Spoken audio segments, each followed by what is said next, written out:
I'm Paul Gross here from the Best Sports Blog, and let's talk about where does LeBron James rank now, all time, now that he's won a title.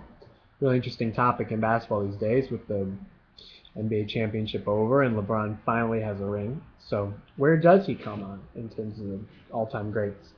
Back in the day, before, of course, he won a ring, I guess 48 hours ago, a lot of people would have said he was in the teens all time, maybe one of the top 10 to 20 players ever. But it would have been tough to put him over, guys like Karl Malone or even, somebody like Charles Barkley because they had such a long career arc and so much success. But now he's definitely eclipsed them. So let's think about his achievements versus the achievements of other players of his caliber.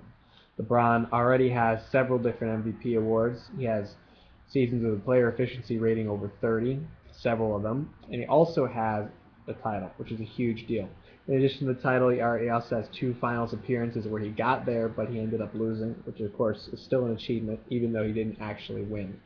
So really, who does his career compare to? It's still tough at this point in his career to put him above the true pantheon, the top 5, 10 guys. Think about Michael Jordan, Kareem Abdul-Jabbar, Larry Bird, Magic Johnson. All those guys really won multiple MVPs and multiple rings and dominated their position and the league for many years.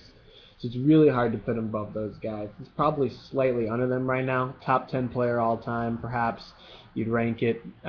Forget Bill Russell as well, the all-time greatest winner in the history of basketball, along with Michael Jordan.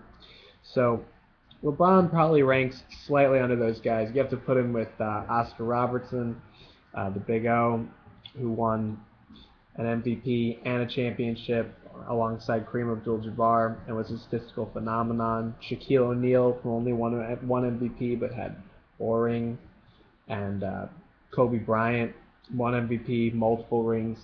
LeBron still has to win a few titles to really get up there, with the top 5 guys.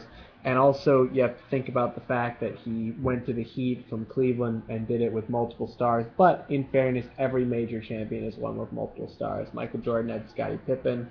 He also had players like Horace Grant, Dennis Rodman. Tim Duncan had David Robinson, and then Tony Parker and Manu, which was actually one of the weakest supporting casts ever. Shaq had Kobe. Kobe had Shaq, whichever way you want to look at that one.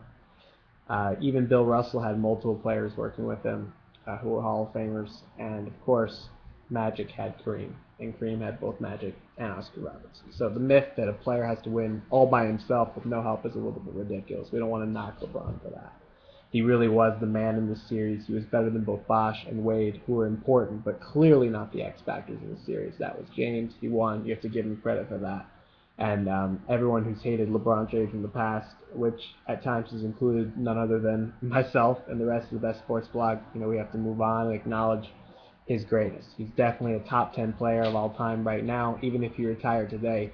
And if he continues his career and continues winning multiple titles, he's going to have to be in that top 3, 4, 5 discussion. It really isn't impossible that he would finish as the second greatest player of all time, above Tim Duncan, above Larry Bird, and above Magic Johnson and Kareem. It's hard to see him finishing above Michael Jordan when you look at it all time, if you think about it.